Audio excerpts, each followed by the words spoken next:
Welcome to Winners, Wallets, and Worldviews, the only show that's going to teach you how to be somebody. Where in your life did you learn that you're not good enough? Take what you're most passionate about and what you're most fearful of, and what is the plan to overcome that fear, and what is the plan to enact that passion. Welcome to Winners, Wallets, and Worldviews. I am your host, AJ Armstrong. You can follow me at Instagram at AaronArmstrong33, or you can go to my website, AaronJArmstrong.com. Folks, I have an incredible guest for you in a few minutes here. His name's Kevin Zhang. And for those of you who don't know, before I get to anything else, Kevin went from $0 to $20 million in 1 year of revenue with his business. And if you guys want to learn out how, this is the episode to learn how. Absolutely incredible. So Kevin's a serial e-commerce entrepreneur. He's the co-founder and CEO of Creator Ecommerce, which is a global e-commerce organization including over 60 team members with facilities in 3 countries. At the age of just 23 years old, yes, 23 years old, he has achieved acclaim in the digital strategy and e-commerce community like no other by generating $20 million in sales in his first year as an entrepreneur.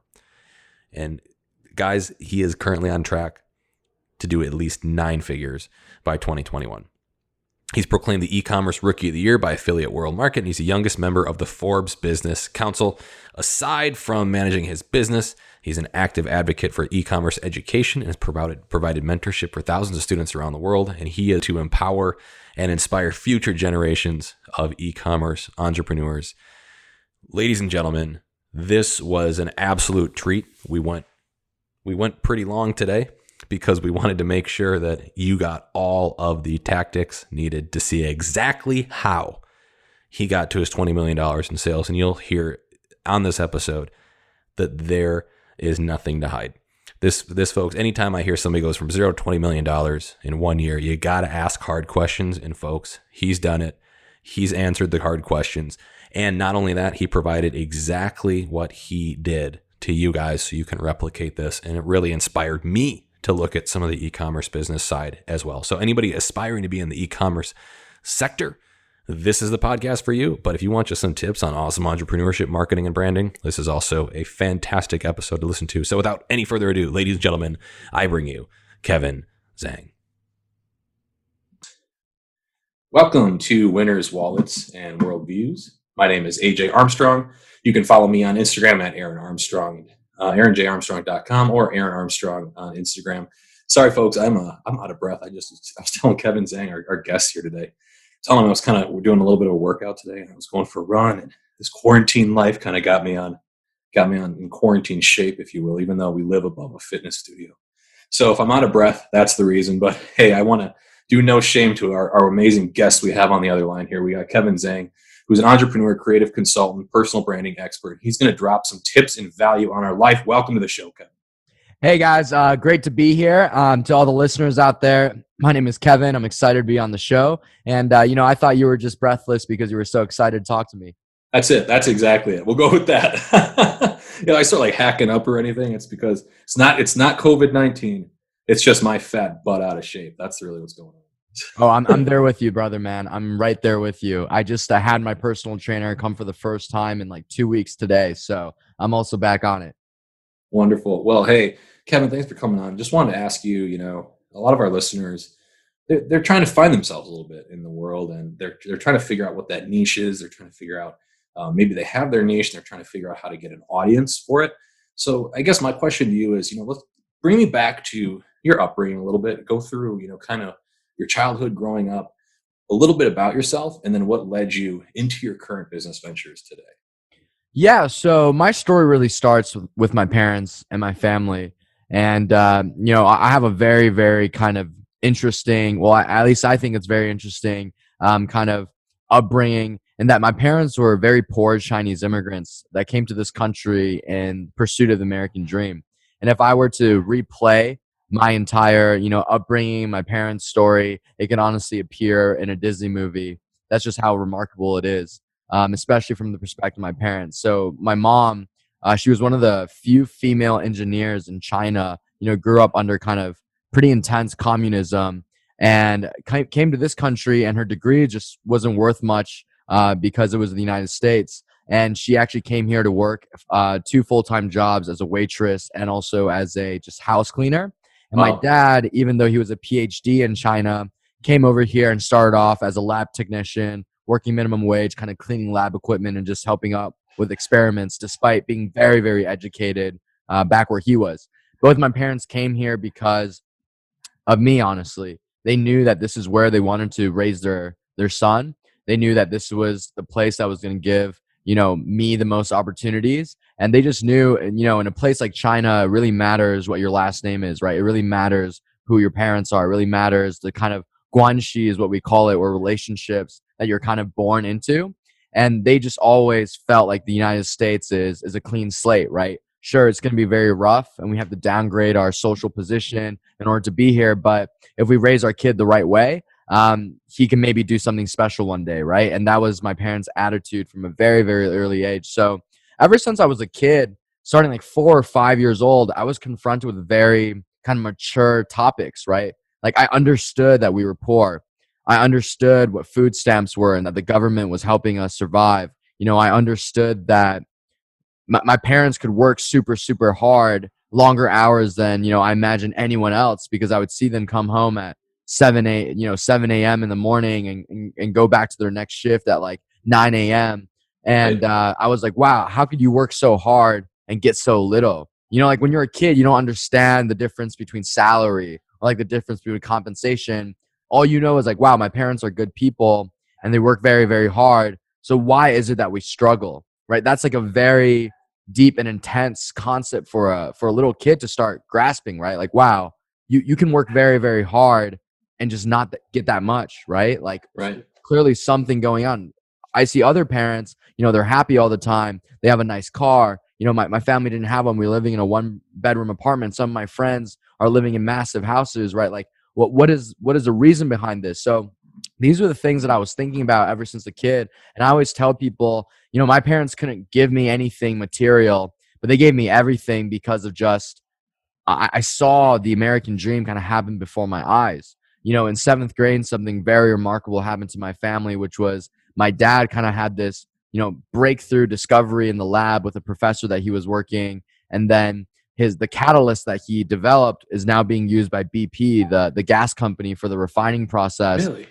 Yeah, my mom put herself through community college and eventually became a nurse and started working in a hospital. We moved to Chicago. I grew up in East Lansing, Michigan, but we moved to Chicago and we were living in a pretty nice suburb. And my parents bought a house with that white picket fence and they had 2 cars. And now it's like I was going to a pretty good high school. And I just saw 180 shift from not having anything, like not being able to do any of the extracurriculars after school to now like, wow, we're better off than most Americans out there, right? We're better off than the average folks in this country. So I understood the value of hard work and I understood that you can make impossible a reality if you just put your head down to the pavement and just struggle for years and years and years, right? Because I saw my parents do it, not knowing a language, not knowing English, and then becoming professionals that are, 6-figure professionals now, right? So that was remarkable upbringing that I had. And growing up, because of that kind of cultural gap between me and my parents, I was always a very rambunctious kid. So never really paid attention to the rules, kind of got in a lot of trouble in high school here and there. I actually almost went to prison in high school because I threw a massive party one summer and just completely trashed one of my neighbors' houses while they were on vacation. Like no permission whatsoever. And just imagine just like destroying a house, inviting like hundreds of people in. And you know how high school kids are, like everyone's so interested in drinking, So like that was my high school upbringing, right? Not a very exceptional student. Like I don't think my teachers ever expected much of me. But that one particular event, I was charged with residential burglary, which is a felony in the state of Illinois. And I was 17 years old, and I was dealing with this, and I was like, oh my gosh, like you see the thing where it's like, hey, the people of Illinois versus like you never want to go against the people of your state, right? Like, oh my God, right? And honestly, I just got really lucky. I think had I looked a little bit differently, had I been in a different area and not that nicer suburb, I probably wouldn't be talking with you right now, because like I did commit the crime, right? I did trash that house. I just got really lucky, and how the justice system kind of worked out for me. So ever since that moment, I was like, hey, I'm living on borrowed time. Went to college, worked very, very hard for 4 years. And I was like, hey, I was rambunctious. I didn't listen to orders. This time I'm just going to be very like straight edge, right? Like I'm going to listen to everyone. I'm going to do my homework. I'm going to get great grades. I'm going to get that corporate job and just like live life how I'm supposed to, because prison was never in the plans, right? And it's crazy. I even darted along that line. So went to college, worked very hard, got that corporate job. And when I got that job offer, it was something I was working so hard for 4 years, and something my parents were so proud of me for finally getting. I was going to work for a company called McKinsey.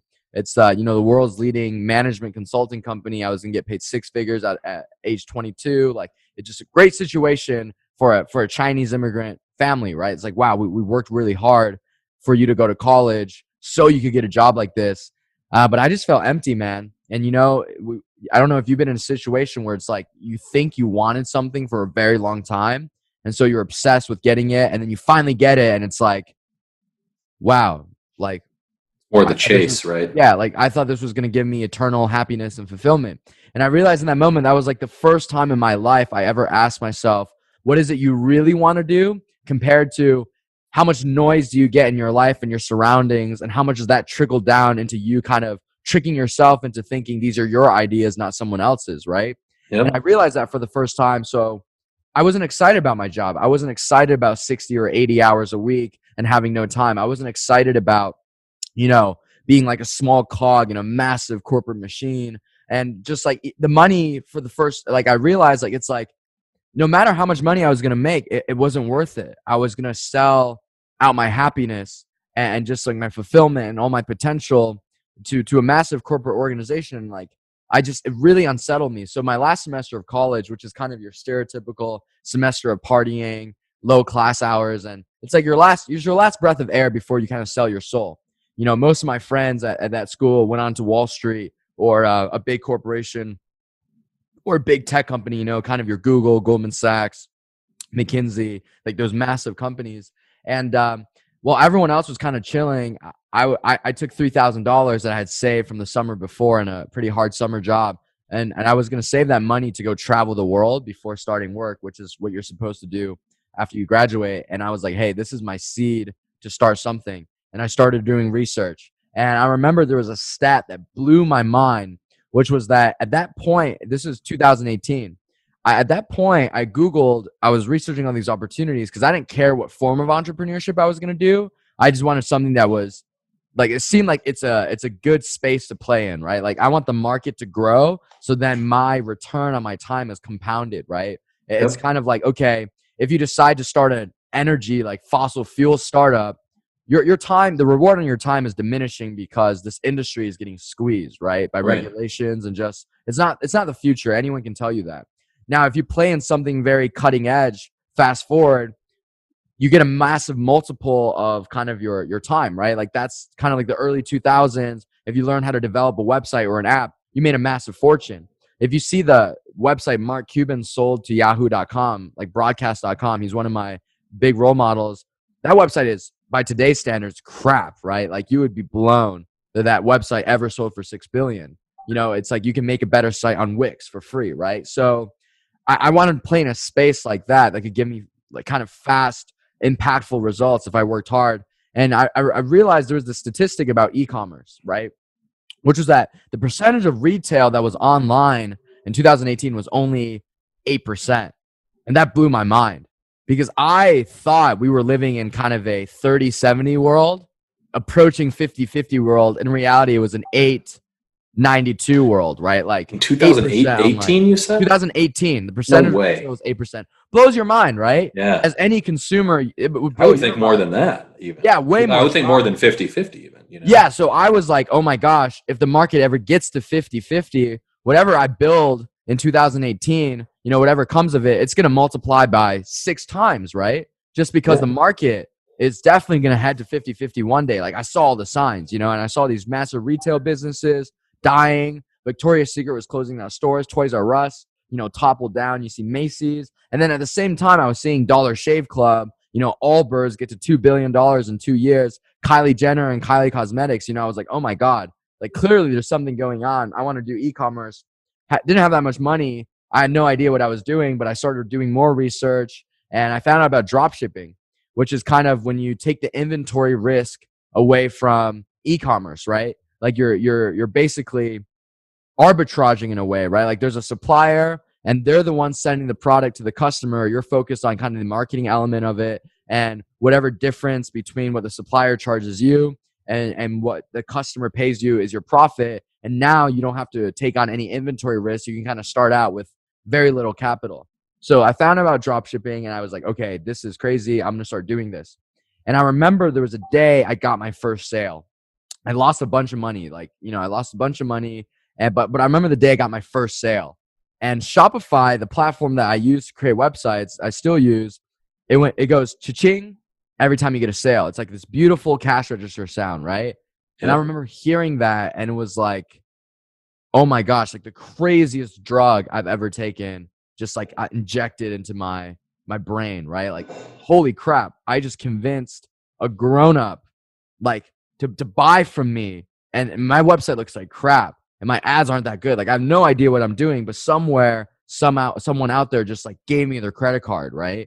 And that was like, I just remember that moment. It was like enlightenment. It was like, oh my gosh, this isn't the last sale I'm ever going to make. This is the tip of a massive iceberg.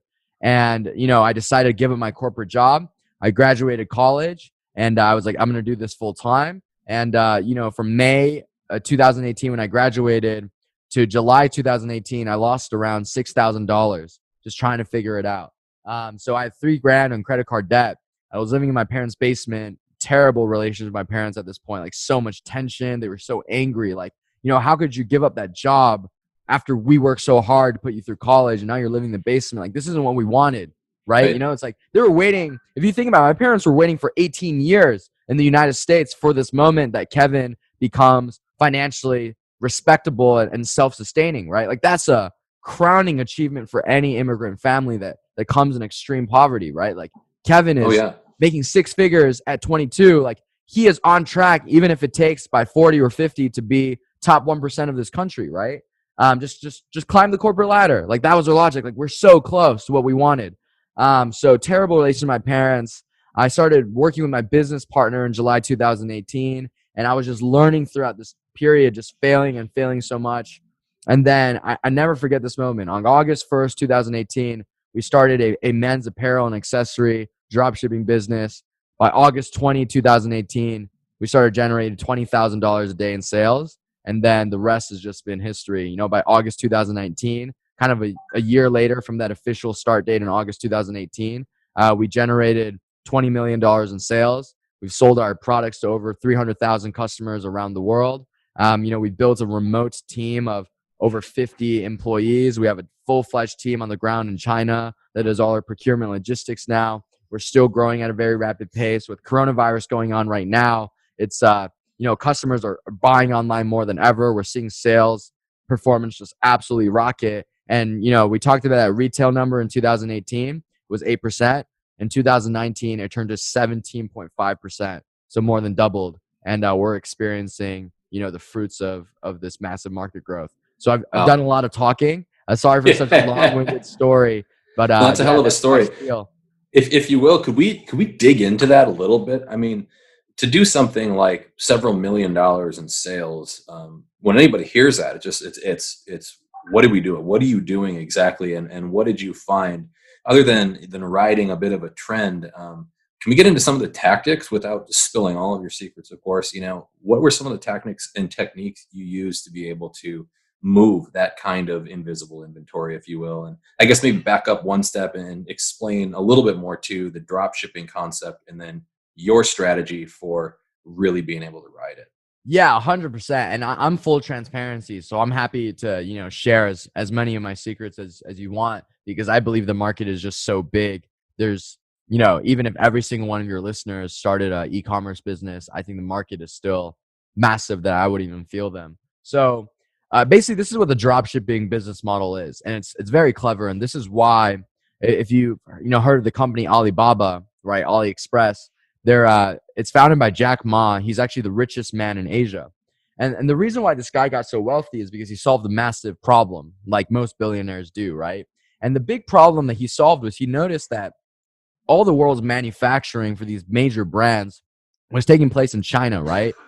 But these Chinese factories were actually kind of getting screwed over from inventory and supply chain perspective. In that, a brand like Polo could decide to order, let's say, 10,000 polos from one of these factories, and then for whatever complication, end up paying for 8,000 of them, and like, hey, we don't want the extra 2,000. And this would happen frequently because these mega brands had all the leverage, right? You have thousands of factory options, but there's just not that many brands that can sustain a massive volume, right? There's very few iconic, if you think about massive brands that can earn a factory's business. So these factories are kind of getting strong armed. So what Jack Ma did is he built this online platform very similar to Amazon, except it's all about these factories clearing out their excess inventory in wholesale quantities, right? So now you can kind of think about it using that Polo example. Let's say Polo Ralph Lauren had these factories manufacture their polos. It just doesn't have their logo on it. So it's not the Polo, but it's very similar quality. This factory has to get rid of it, right? And they're willing to part ways almost at a very, very low cost because they just don't want to lose out on this inventory that they can't sell on their own, right? And what's great is in China, because of all because of all the censorship restrictions, entrepreneurship at a world level is kind of tough there, right? Like you can't run Facebook marketing, for example. You can't use Shopify because of censorship. So China has all this excess inventory, no way to get rid of it. Jack Ma built this platform, so now you can buy these products at wholesale quantities, and there's over 100 million products. It's literally like anything you can think of. A lot of kind of viral, kind of wow factor products came from this business model. Like if you remember hoverboards, fidget spinners, and a whole lot more. In fact, 23% of all online sales in general, so this was around $85 billion last year alone, was generated through this kind of dropshipping model. So now what happens is you can build a website very, very lean. So that's what kind of I teach. So I have an education program. I teach this. So this is my business model. It's very bootstrapped approach to kind of getting an e-commerce brand going and profitable with very little front end capital. And it all has to do with taking advantage of the technology and the gadgets and kind of the tools that are available in this day and age. Like my story would not be possible even 10 years ago. So what we do is we create really engaging websites on Shopify. So you don't need any development or coding experience, right? It's just kind of drag and drop images. And we create these websites with a little bit of Photoshop and stock photos, right? So very lean budget, but it looks great because stock photos are also frequently what massive brands are using anyways, right? So our websites look like a massive brand. And what we do is we source all our products from AliExpress. Now we run marketing on Facebook. Facebook has a beautiful algorithm, right? Like we've all been there where you talk about cats out loud with your friend and the next day you see all these like cat toy ads, right? Like obviously it's creeping on all your information, really targeted. So now you use Facebook to kind of target the customers, show them ads. They come onto your website to buy. And now once they buy a product, you take that money and now you just take that customer's information, send it over to AliExpress, or for us at this point, we have a team on the ground in China. You send that over and then bam, they're just sending the product to the customer. The customer has no idea you're not the one fulfilling their product, right? And whatever the difference in cost is your profit. So if AliExpress, wholesale is basically selling a t-shirt, let's say for $10 and I charge $40 for it, I make the $30 in between, right? And now what you can do is you can focus on the marketing, on kind of the organization building, the other infrastructure and the other pieces. You can kind of just ignore the supply chain side of it until you start making money and scaling, and then you can kind of solve for it. So what it basically is, it's kind of a bootstrapped, low barriers to entry way of getting your feet wet into e-commerce and not only seeing some limited success, but obviously in our case, you could build a pretty massive business, right? Yeah. So let me back up and ask a couple questions too. This is great. And then I think that, so basically what you're doing is you're creating a business front, you're creating a website that people can interact with, but you're pre-selecting some products that you think have a good selling potential from this Alibaba source. You're running that algorithm on Facebook. You drive the funnel back to your website. So from Facebook to your website, you collect that information. Your system or yourself or your team or whatever your system is purchases it directly from Alibaba, and you're essentially the middleman trying to connect with that wholesaler. Do you pre-select these items you think are going to sell, or how do you decide what do you think? 100%. So this is where my approach really differentiates. So this dropshipping business model, it's been around for years, right? Yep. Why I was able to get the results I did is because I approached it completely differently. The main two schools of thoughts in this dropshipping space is kind of, and this is what I found in general with digital entrepreneurs. I'm going to put some criticism out there. I found that digital entrepreneurs, usually what they have that's very effective is kind of their risk taking and they're hustly, right? Like they're willing to work hard, they're gritty, they're willing to kind of eat a lot of crap in life and just like will their way to success, right? Which is beautiful, beautiful character traits and skills. But what I found where digital entrepreneurs kind of lack is how they institutionally think about a business model, right? Like they think about it way too much. I think sometimes as like, oh, a passive income source, or like, oh, it's a scheme or a hustle to make money. They don't think about it as like, this is a legitimate business.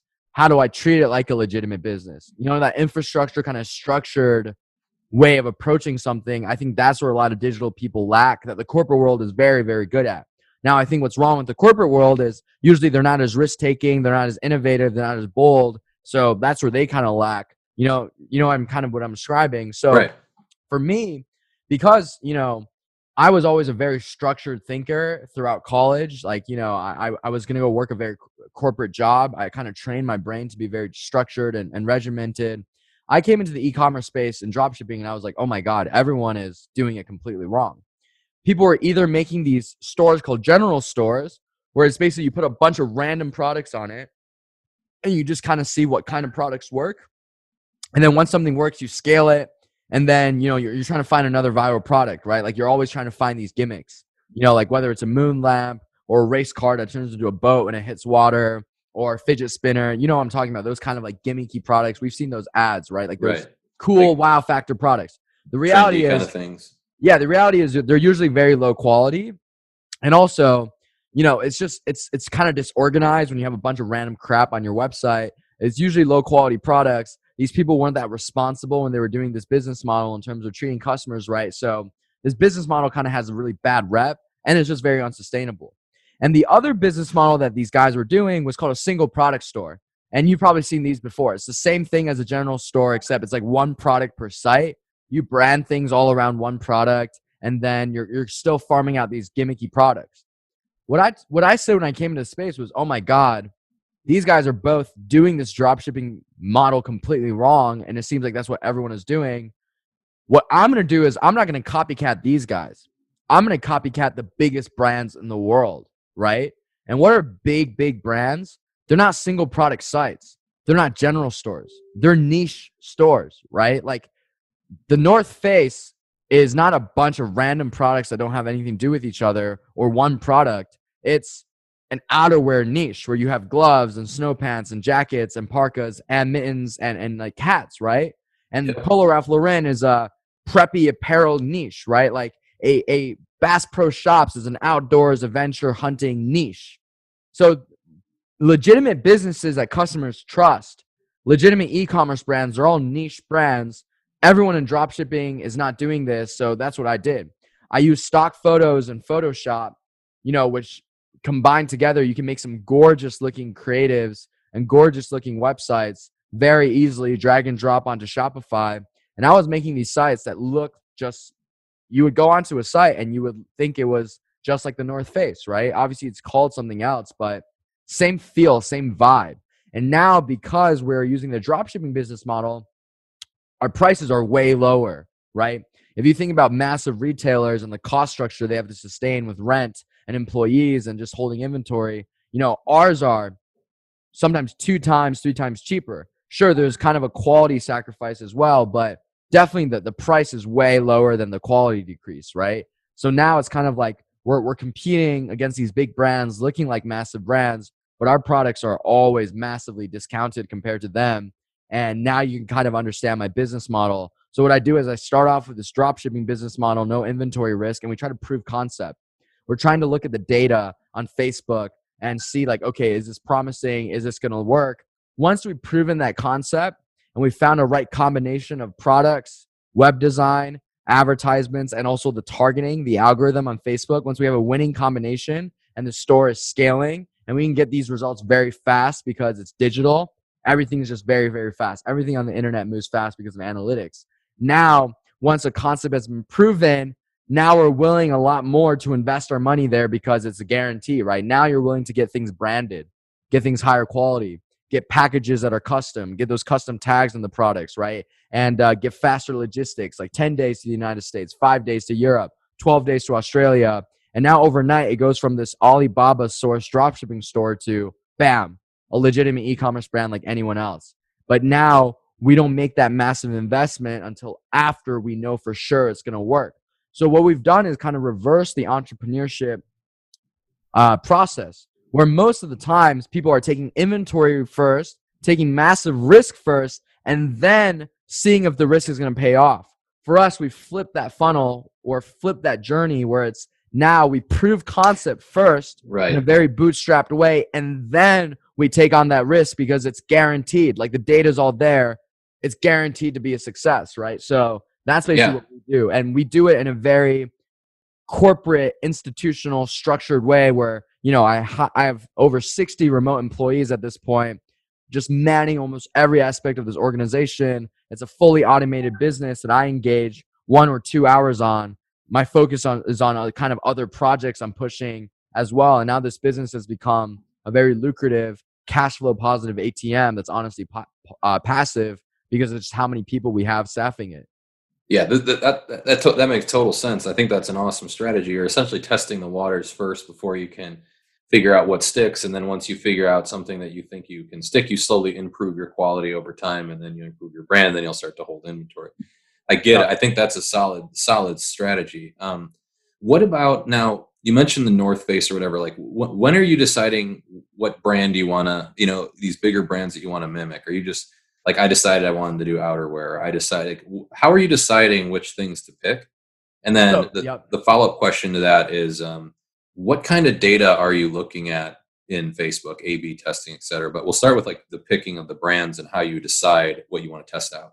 Yeah. So the first thing that's so great about e-commerce is, and I think my approach, especially because we don't compete on product or price, which is kind of how all these dropshippers are competing on. It's like, okay, you have to be the lowest priced one and you have to find the cooler product before everyone else or else you don't make money. For us, it's different. Because we're building these branded niche stores, we actually win on brand execution. We don't win on picking products or price.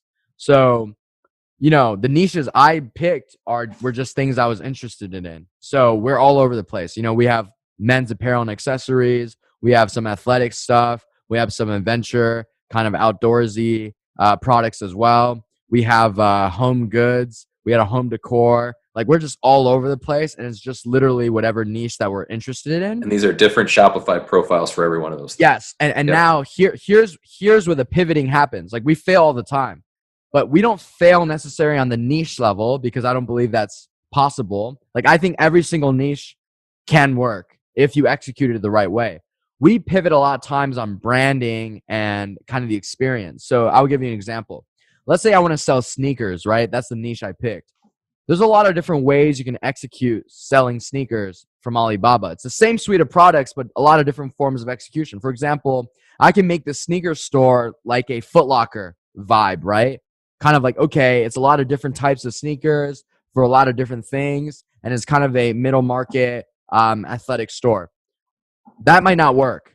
Now I could completely pivot with the same products. Now I could build kind of an exclusive boutique, higher price point, same products, but exclusive boutique, kind of like streetwear, limited drop type of vibe, right?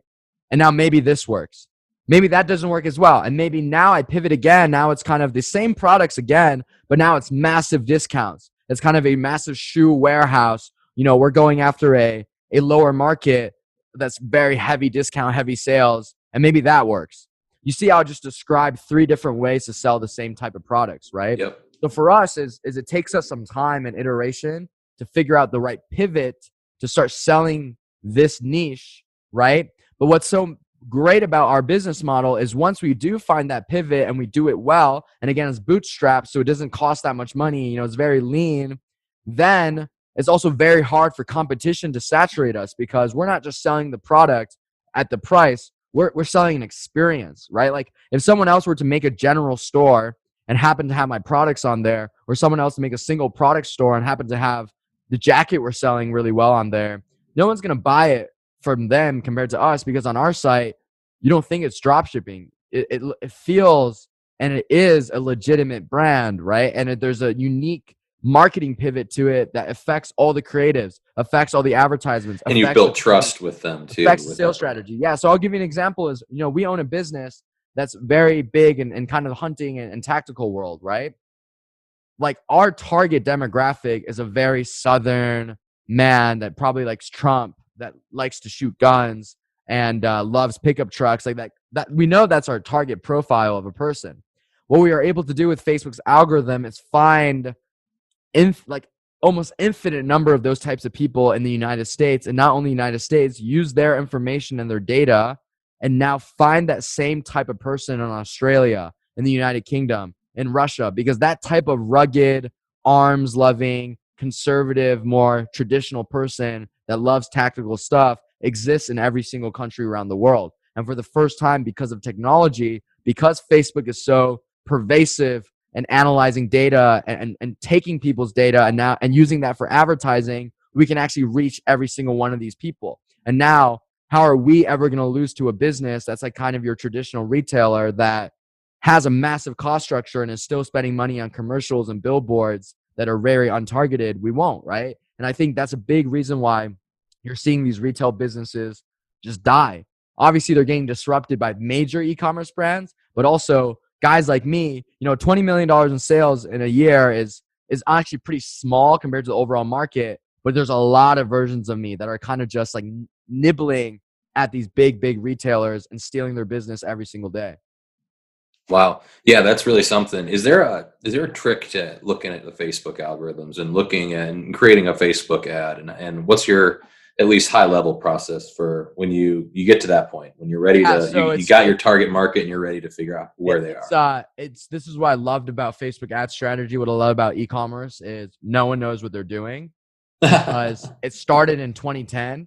So if you just think about this, right? The best professors at Wharton Business School, Harvard Business School, Oxford, London School of Economics, Cambridge, you name it, they have no freaking clue what they're doing on Facebook ads because they can't, That expertise wasn't available literally before 2010, how we know it. It just wasn't around, right? It literally wasn't around. In the same way that a lot of people are getting kind of obsessed with TikTok advertising right now. I don't know if you heard about TikTok. It's blowing up. The reason why people are investing their time is because they're trying to repeat a Facebook scenario where you're going to have the stretch where no one knows what they're doing. Well, right now, people are kind of catching on. But the thing is, there's no way to educate yourself on how to be really good at Facebook advertising unless you either one, learn from someone that knows what they're doing, which you can't find at any university or kind of institutional source, or you do it yourself and you just fail so many times that you slowly learn what you're doing. And that's kind of how I learned, is that latter bucket. But in terms of overall tips, I would say like understanding how the Facebook auction system works is very important, and kind of understanding how you should run advertising. So that's all free information. Like, it's publicly available information that Facebook provides. Like, hey, this is how the bid auction works. How Facebook works is actually it's an auction. So let's say I'm selling soccer balls and I know my target demographic is, let's say, a Latino male between the ages of 18 and 25 that lives in this zip code or these types of zip codes where the average household income is 50,000 or greater. Let's just say that's my target demographic. So another company that's maybe selling tickets to the next boxing match also has identified this target person as a very likely buyer. So how Facebook's auction works is, if they are willing to spend $4 to show their ad to him, but I'm willing to spend $4.10 and they're not willing to spend more than me, I'll be the one that shows that ad, right? So that's kind of a very easy high level breakdown of how the auction works. But I would say my big tip, aside from finding a great educational resource, a guy that for sure knows what they're doing, is to really understand how Facebook's bid auction works, because that will really inform how you think about the different ad strategies that you deploy, which obviously makes sense, right? But it blows my mind at how many people kind of ignore that aspect of it, because it's obviously not sexy work to try to understand that. And you don't have to get too technical, but you just have to understand it at a conceptual level. It's not sexy to do that type of research. And I think a lot of marketers just ignore it. But because I was very institutional and very structured and just how my brain works, and I happen to just enter a unstructured space of entrepreneurship, I think that's been a big competitive edge for me, in that I'm not as innovative as other people. It kind of can take me a little bit longer to learn, because, hey, I failed for 3 months straight and lost $6,000. Almost every one of my students now, have faster starts than me. But I think the one benefit I do have is I execute the right way. It might take me some time to start and to learn, but once I do, I'm very professional, very structured, very institutional, and I will get to the right answer, even if it means I just fail so much time testing the wrong answers until I eliminate all possibilities except for the right one. Does that kind of make sense? Like, Oh yeah, I have a very absolutely. systematic way of approaching failure that makes failure a very beneficial thing. And I still fail way more than I succeed today. I would tell you right now, 20% of the time when my team launched a new concept, it doesn't get the results that we want. Now, the big difference is we've created a systemized way of pivoting so many times until we make that concept work. And now it's kind of like clockwork, where, every single week we can launch a new concept. And if every single month we just get one success, that's like a new 7-figure, 8-figure, revenue stream that joins the business. Yeah, this is gold, man. And I appreciate you sharing the tactics like this. Let's pivot for a second into that. It sounds like a big piece of your business model is also the front end of it, right? It's the front. It's the changing up the websites. I like the picture. It's kind of like changing a mask, right? You're just kind of the same thing, changing the mask. What are you usually looking at when you're trying to create a good website, good user experience? What are the things that you're typically doing? Is it just all trial and error, or is there things that are common that work? There's a theory behind it. So again, because I was very institutional and structured, one of the big things I did before going into e-commerce, or before even starting advertising, is I kind of just did a lot of research. And this is just basic Google research on consumer psychology, right? And I remember I realized, like, hey, there's kind of a spectrum of, so obviously there's a lot of things as a part of a website. I'm going to kind of give you like 3 big needle movers, right? Like actionable, very big insights. So the first one is consumer psychology from a targeting perspective. I realized that there's a spectrum of buyers, meaning if you kind of imagine a bell curve normal distribution, the middle 60% of people are kind of your average buyers. They're doing some research before they buy. They're not totally impulsive. They're not so frugal that they don't want to buy anything. And they're kind of your normal average habits, right? Maybe do some research, look at some reviews, and impulse buy some things. Now, you have this strong early tail end, like on the left, imagine the bell curve. That 20% is impulse buyers. These guys, and we all know these people, these guys are the people that you show them an exciting ad. You say, hey, it's limited. And bam, they're willing to give you your money. They don't want to do any research. Like they're handing out their credit card like hotcakes. And it's not by income. It's like in every income bracket, there are people like this, right? There are impulse buyers in all of our lives. I'm sure we know some of them. Oh yeah. Then on the tail end, there's the people that are so frugal and so strategic with their money that like parting ways with their cash before doing mountains of research is just ghastly to them, right? And I would say my girlfriend is kind of like this, where she does just a crap load of research on like the most basic thing, like even a phone case. Like she needs to find the right one, So there's that spectrum. My strategy is unique in that I think a lot of big brands, or a lot of brands in general, they go after everyone, right? They're just like, okay, we want to get as much market share as possible. For me, I'm like, okay, I don't even want to bother selling to the scrutinized people, because they're going to realize it's drop shipping very early on and they're not going to be happy about it, or they just won't buy. If you do so much research, you're going to find out about AliExpress, right? And I'm only going to focus on these impulse buyers, and also half of the average buyers that lean towards impulse buying. And that informed our traffic source, which is Facebook. The big advertising channels are Facebook and Google. why we only use Facebook, even though everyone thinks it's terrible to be mono-channel, which it does come with risk, but we very consciously are mono-channel for e-commerce, is because Facebook is the best at getting impulse buyers. Just think about it. On Amazon and on Google, it's all based on search intent. If you're Googling vacuum cleaner, you're the type of person that by definition is doing research before you buy, right? You're looking at all of these different vacuum cleaner Oh, yeah. That's a good point. looking at all the reviews and then buying, or else you wouldn't Google it, right? Right? Like Google is a search engine. You're looking for options. Amazon is a search engine. You're looking for options. Right. I don't want to compete there. I'm not going to win because I know for sure if AliExpress happens to run some Google ads to the same product I'm selling, I'm screwed, right? They're literally 2-3 times cheaper than me because I'm upmarking them, right? So now I don't use any Google AdWords. I don't deal with that. Facebook is magical because what it does is it convinces someone to buy based on their personal attributes and their demographics to buy something that they are not actively looking for. You know what I mean?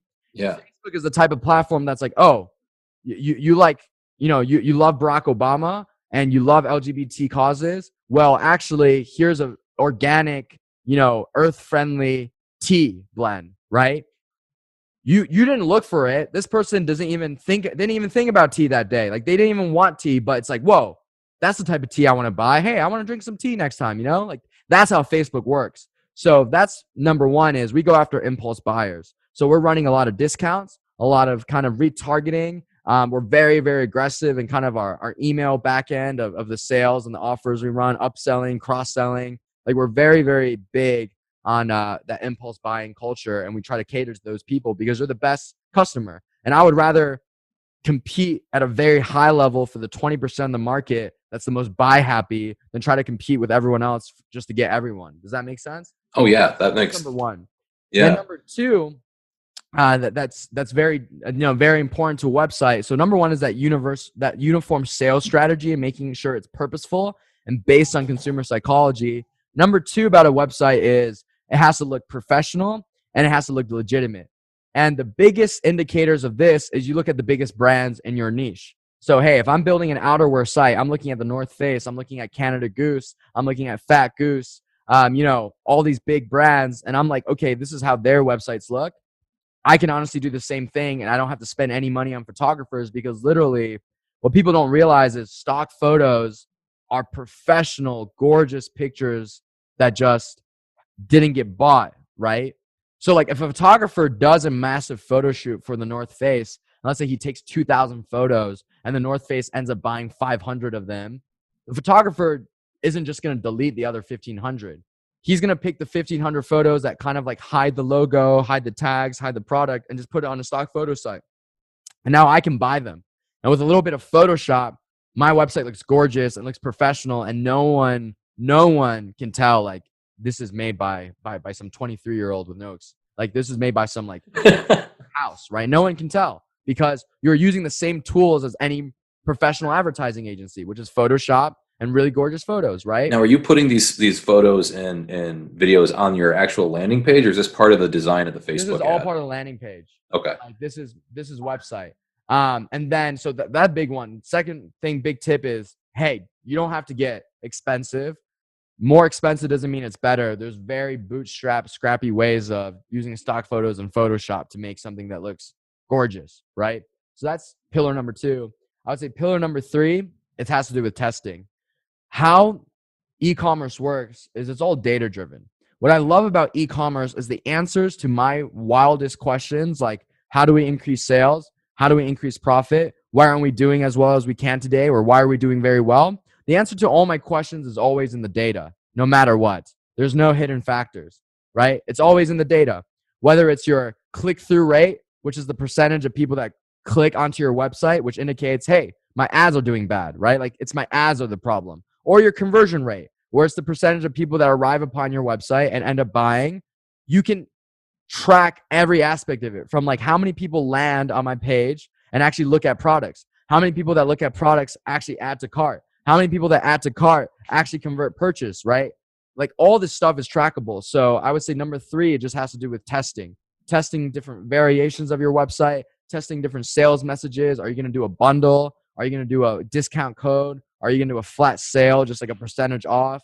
How are you going to retarget? What are you going to give people to kind of get them to buy once you're retargeting them? All this stuff can just be refined time and time again through the course of testing. And there's no mysteries involved. It's all written in the data. It's a brutally honest space. And that's what I love about e-commerce.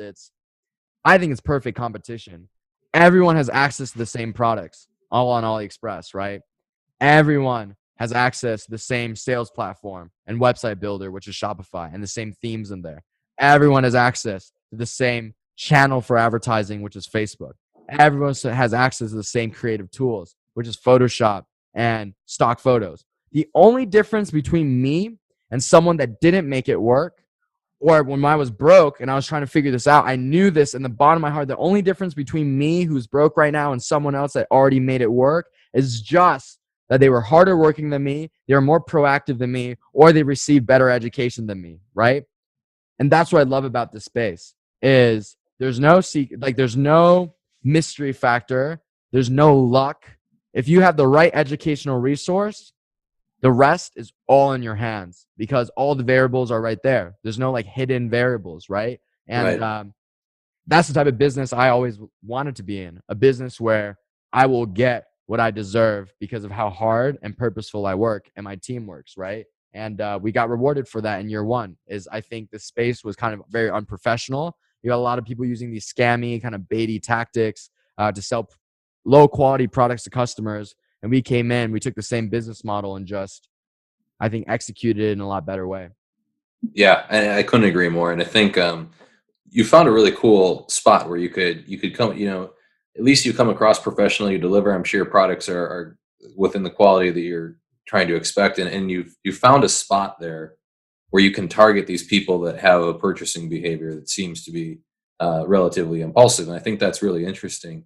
My final technical question, and then we'll shift gears into what you're working on today. But my final technical question for you is for me personally, I probably fall into the center somewhere in that bell curve. I have tendencies where I might be impulsive. Sometimes I'm not. So I'm not. I usually look at Facebook ads. They might be interesting, but I'll just kind of scroll through them.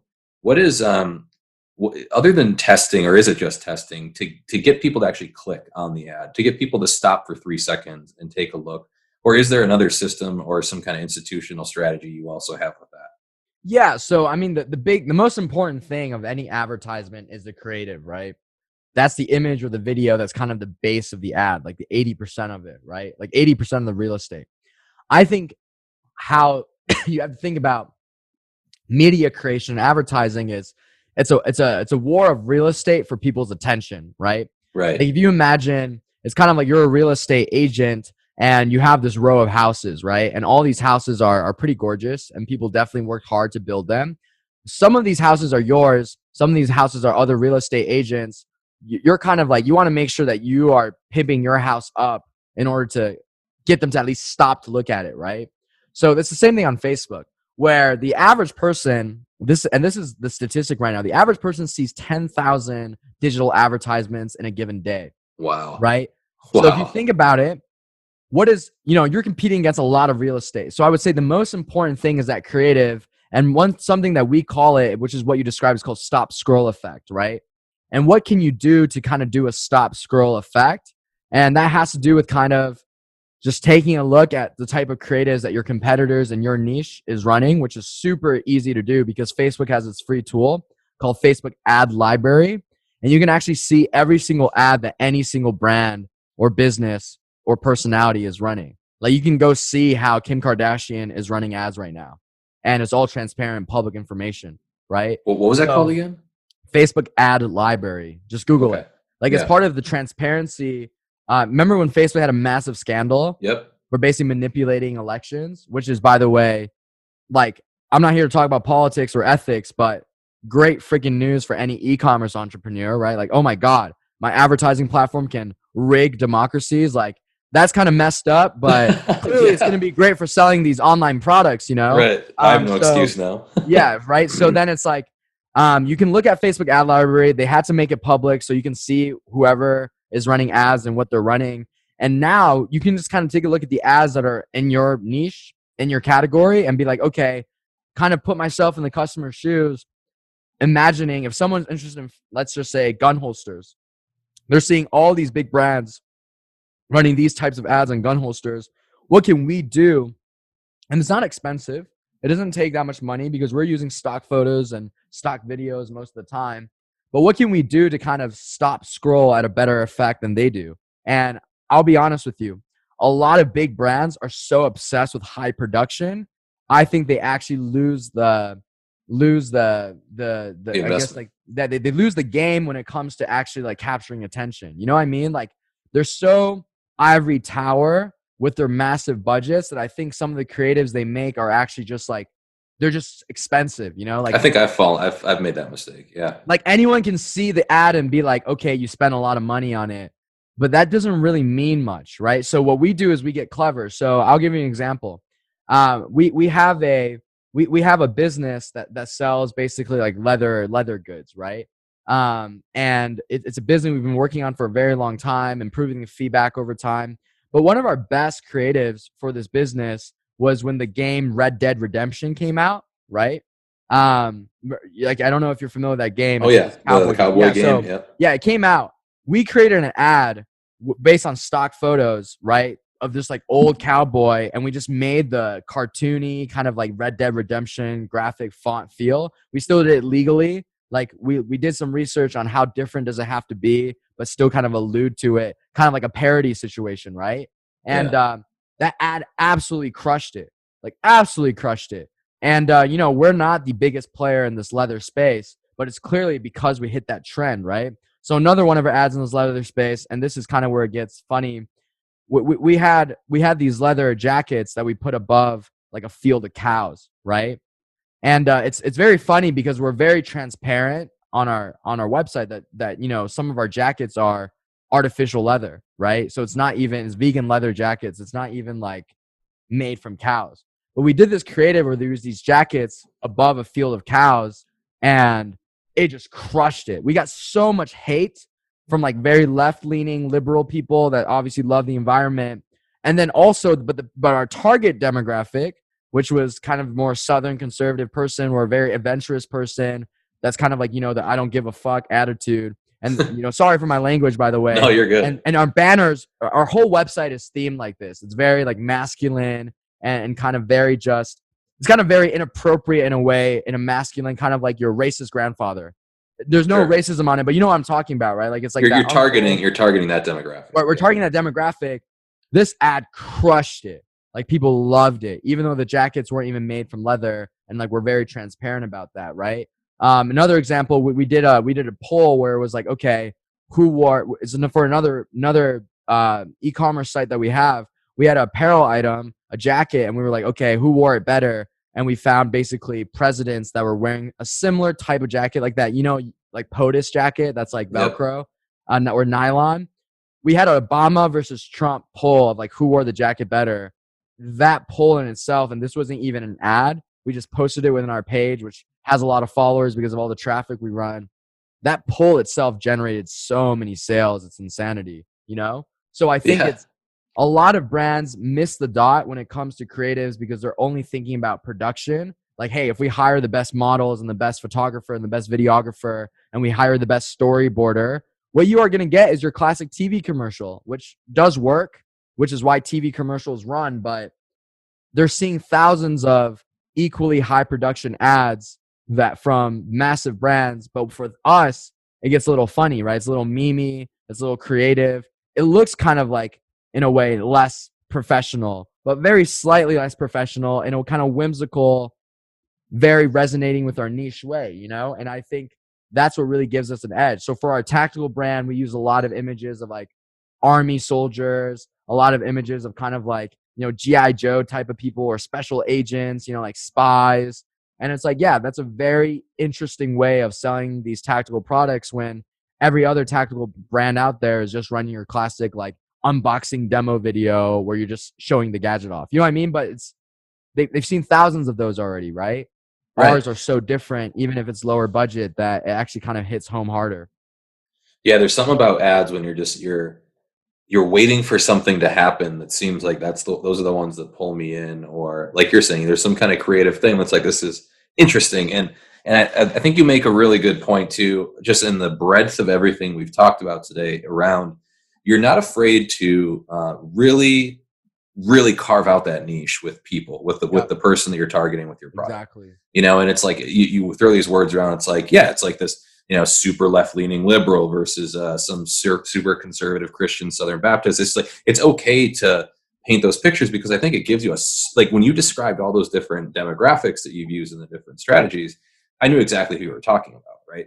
Everybody could just picture that person. Exactly. And that should inform your brand messaging. And I think everyone is so obsessed with just getting bigger and bigger and bigger.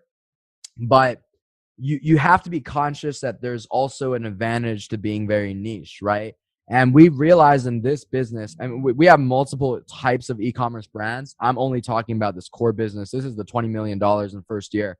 Now I've kind of automated that and I'm working on other projects, which I'm happy to talk about. But, for this core business, what we determined very early on, and it has to do with being honest with yourselves and your expectations, was none of these businesses are going to be Warby Parker or Dollar Shave Club, right? None of them are going to be multi-billion-dollar businesses. I knew that because the products are not proprietary. It's a drop shipping business model. Now we kind of limit our expectations, which actually is a very strategic thing. It's not like we're giving up on those. It's just, hey, that's unrealistic. Why don't we just make sure each of our brands that we create are very niche, and we don't have to make $100 million on each brand. Even if we could squeeze out 10, 15 million only from that niche, but we're very loyal to that niche. We're very catering to that niche. We give them a very great experience. We tailor our marketing to that niche to a T, where they know we're loyal to them. And we're loyal to them. We could actually start instead 10 of these niche type stores that each do $10 million. And now that's our $100 million in revenue. And maybe that's actually a lot easier, which my belief, it is a lot easier to accomplish than trying to build some massive all-consuming thing. Like if you think about Bass Pro Shops, right? They're a massive, massive store with a lot of different items. And sure, it's working well for them. But I bet if Bass Pro Shops split up into like, okay, here's a fishing rod line for like ultra people that are into fishing, and we're going to brand it this way. It's going to be more limited product selection, but get really targeted. And then our medium level recreational rods, we're going to market it as kind of a different spin-off brand that's unrelated to Bass Pro Shops, but just for middle market, very high quality, very targeted advertising. I actually think they would do a lot better. And a lot of big brands would do a lot better in that approach. And I think that's what we've been able to capture in the market, which is, hey, we're going to be cheaper than everyone else. We're going to offer the same branded experience, but even nicher than anyone else. Another big niche that we played in was modest clothing. So it's kind of your conservative, unrevealing clothing for Muslim, Christian, and Jewish women, right? Like very religious women.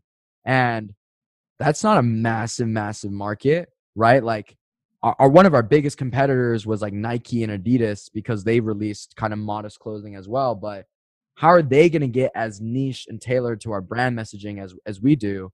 And we move fast because we take on no inventory risk. We can change our logo and change our brand messaging in a day and start testing the next day. We're so fast in the beginning. It's just we're so lean and fast when we're trying to prove concept that once we actually do get slower and try to grow bigger and make that investment in that infrastructure, it's already a concept that's been proven, right?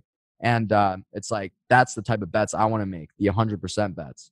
Yeah, I love it. I love that strategy. I think you laid it out really well, and it's pretty clear. I think your business model, and it's replicatable, and it gives a lot of encouragement. I think for people, like you were saying, there's no reason you can't do this. You can start a Shopify account. You can get out there, go AliExpress. You laid out all the tools, so there's no excuse for people out there. And I think that's really promising. It gives people a lot of potential, and that's what we do on the show. We try to show people you can break down these barriers, break down these walls. You did it 0 to 20 million in 1 year. That's just unheard of, and it's incredible. So let's shift gears, man. Let's talk a little bit about what you're up to now. You say you have a couple different passion projects you're working on. What's going on in your world? Yeah, so working on a lot of different things now. So that was my main focus for probably the first 1 year of doing of entrepreneurship, which was building that business. And something else about me is I'm very addicted to freeing up my time. So I'm all about automation. I'm all about passive automation. So built up a really great organization. I'm very blessed to have the people I have in my life. We got 60 people working with us, and they're all remote based, and we've been able to scoop up talent around the world that I think was very undervalued. Like you can have someone in Ukraine and the Philippines that's so smart, like sometimes even MBA, PhD level there, that just wants 10, $20 an hour, right? And you hire their American equivalent, you're looking at, hey, out of Harvard Business School, I want $300,000 and stock options, right? And it's like, F you, you're not even better than Arnold from Ukraine. I know you're not. He's harder working. He just lost out on the lottery of life because he was born in Ukraine and not the United States, right? So we have a great organization there to take care of me, and that's business that we've talked about this whole interview so far has been turned into kind of a passive ATM, right? It's very positive cash flow, very good margins, very automated, and it kind of just it prints money, if you will. And now what I do with that capital is I deploy it for some riskier things. So now this is where I'm taking bigger shots. So this side of the e-commerce space is like, okay, let's try to make the next Dollar Shave Club. Let's try to make the next Warby Parker. We're not going to be drop shipping. We're going to be taking inventory risk from the very beginning because now I can afford to. I'm not a broke college graduate anymore living in my parents' basement, right? I have resources to play with and a team and skill sets. So now we're working on those projects, and there's actually a lot of synergy where sometimes we get a great indicator from that core business. That's kind of my core business is kind of your H&M, Zara type of quality, and it's very fast cash flow, right? Like imagine a lot of discounts, money moves very quickly. Like these products are not going to be like products that you write home about, but it's if you go into Zara or H&M, you know what I mean? Or like the factory store version of like Polo, right? So that's the type of brands that we're building there just to make a lot of money. And we're redeploying that capital now for a lot more longer term, higher value, higher quality, and a lot more expensive brands that now this time around, we're not going to be running money discounts on. We don't even need to make any money on for 1 or 2 years or even 3 years, but we're really focused on brand building even more, like organics, influencer marketing, right? And then we're trying to kind of build up this seed that will mature to something greater. So those two big brands that we're working on right now, I'm very excited about. One of them is called HempX, and it's going to be the first streetwear brand completely made out of weed, right? Oh shit! And it's crazy. We spent from August 2019 until January 2020 weaving the hemp fabric because it didn't exist in the world.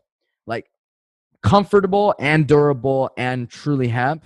It's a hemp cotton blend, and we spent a lot of time weaving that. The clothing has been completely manufactured. Originally we were going to launch on April 20th, 4/20/2020, but we missed our launch date because of coronavirus and some logistics issues. So we're pushing back to June 1st. But that's going to be that's a brand we've sunk a lot of money into from development. Also, we're going to get celebrities, some A-listers, a lot of, Get Seth Rogen and James Franco on that board or what? Yeah, so we'll have to see about that. Maybe by drop 3. But first drop is now we can make a splash. I can guarantee you right now we're going to lose a lot of money on the first drop. But again, I don't need to make money on that because my core business is automated. That's my lifestyle business and funds all these riskier ventures.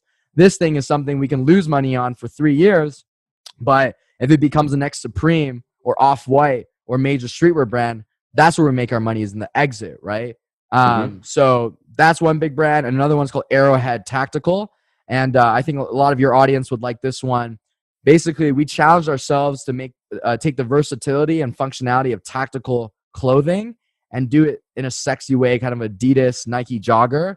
So we developed a proprietary way to basically make a quick draw concealed carry pair of joggers. Dude, I'll take that, man. Send them to me. So it looks like it's sexy, and it's going to launch I think in the next 2 weeks. Like we have all the media done for it, and I'm so excited for this one because I know we've done well in the tactical space. But it's like an Adidas, Nike, sexy type of jogger as padding, kind of a area for pocket knives, and you can put your gun inside this pants, and it looks. You have no idea it's there. So it's kind of like athleisure, but with tactical stuff. Okay, I've been looking for that, dude. Like this. Yeah, I know it's hot, man. I know it's gonna be hot in the space, and I partnered up with one of my friends from college that's very into this type of lifestyle to kind of take this brand to market, and that's we're done manufacturing it. We're engaging influencers. I'm super glad that you found interest in it, which gives me a lot of confidence. But Arrowhead Tactical is gonna be very, very exciting, and so that's kind of like the main type of e-commerce that we're playing in now with most of our time. is this type of longer term brand building. And then on the side, I have my education program. So it's exactly kind of teaching people how they can repeat my steps. And it's an e-commerce incubation program. So, someone that joins gets access to so many resources. Like there's the classic 181 lessons, like a course program. There's a private community. They actually have access to my team on the ground in China that does all the fulfillment for them. And it's, I take on my students' fulfillment, like my students' inventory risk for them before they even start selling. So that part of the program is just, I'm very, very, like a big passion of mine is just education. I would say like that e-commerce stuff, that's like work, right? That's business. I like it, but it's still like going to work, Yeah, you're over I it. think this education side of things is my true passion. Like I find it so rewarding just from my background and where I came from. I know the digital age has changed the economy completely and education has yet to caught up. Meaning there's so many digital opportunities, whether it's copywriting. Like you can make six figures if you're really good at writing emails, high six figures if you're really good at writing emails. And guess what? You don't have to go to college to learn how to get good at writing emails, right? Like I have a friend that's started an email marketing agency, used to sell cookies as a salesperson, just like started with no experience. And it's like, bam, last year they managed $40 million in advertising spend. And yet you didn't go to college, right? It's just, I think there's this digital economy that's risen up and education has yet to catch up. And I think there's a big opportunity here to disrupt how people pursue education, how people kind of consume it, and how do you actually provide tangible education that actually generates successful results. And what I'm realizing is a lot of these gurus, a lot of these, like, these, what I'm talking about, like where they just sell courses. Yep. I don't think that's enough to really help someone succeed. You got to bring them the infrastructure. And that's what I'm trying to do with this program. So it's like my legal team does all their legal documents before they start. They get my fulfillment service on the ground in China. And I would just tell you right now, it's a $2,000 program, but I lose money on a lot of the students in that program because of that inventory risk. So, but I know it's like my approach to e-commerce. I know value will float to the top at the end of the day. And if I'm willing to, just index on over delivering to my students, especially in the beginning or even for a longer period of time, because I have the luxury of, I make a lot of money through e-commerce. I know like this education program could be very, very serious. And now we're in talks with, some universities, even like VC firms about licensing deals and kind of taking an even bigger push in education. But in our first month kind of publicly advertising this program, we've already gained around 1,000 students, and it's a $2,000 program. So Wow. that's been very rewarding. The students get a live call with me every single week. I bring on like a guest to interview every other week. So much value, and they get all my customer support scripts, and we're seeing just success stories come in at a crazy pace because of coronavirus. Like I got very lucky, I would say, and my heart goes out for everyone that's been affected. My mom is a nurse, so by no means do I like wish this thing happened because people are dying, but for digital products, for e-commerce, massive boom, and my students are definitely taking advantage. Where right now we're one of the few people in the world even that I think has figured out logistics from China while coronavirus is going on. So right now, like you can't just go onto AliExpress and start shipping things because those logistics options don't work. My fulfillment team in China works. It's working for my students. And because demand right now is higher than ever, I think Shopify just released a report that said every day of April so far has had the same level of consumer traffic onto Shopify as Black Friday and Cyber Monday, except it's every day. So we're seeing sales skyrocket. My students are definitely just killing it right now. And everyone in that group thinks like I'm some deity because they're getting success so easily. And I don't want to break the bubble. Like, hey, it's like you can make a lot of money in e-commerce, but it's not like this one guy was selling like home related goods. I don't want to give away his niche, but he was selling home related goods. He did $32,000 in sales in his first 4 days. It's like, if I told you that, you would think I was lying, but it's there. It's verified. So I don't want to bust their bubbles of like, hey, this is like a coronavirus thing and e-commerce will be very lucrative still, but like, don't expect this type of results like moving forward, but it's certainly like very exciting, great time to start. And that's been like, such a passion and just rewarding part of my life is doing that education program. Now we're making some noise, getting more and more students. I think today alone, we're looking at, bringing in another like 50 because cold traffic is doing so well, and it's I just feel really blessed that I'm able to have that impact on some people's lives. That's a hell of a value. I think that's a great deal, especially when you're talking. I mean, you can fart around with just Facebook ads alone.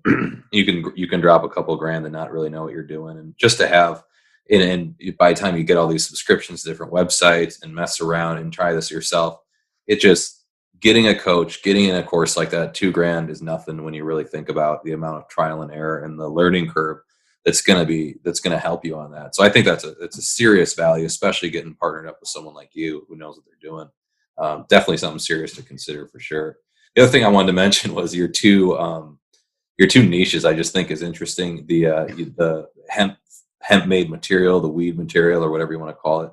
It seems like the two things right now that are really crushing it still during this COVID-19 is weed and doomsday preppers. You know what I mean? Oh, so it's yeah, I didn't even think about doomsday. So coming out of this, that's the two things that are just going to still crush it. You know, like, hey, where are you going to be next time this comes? You could run ads all over. It's just so many ideas. And I think especially now that coronavirus might spiral us into recession, which a lot of people already think is going on. I think you have to get very, very strategic now about the type of products that you're selling, which I think like your general broad mass market products are definitely going to see a decline in sales because people just have less disposable income.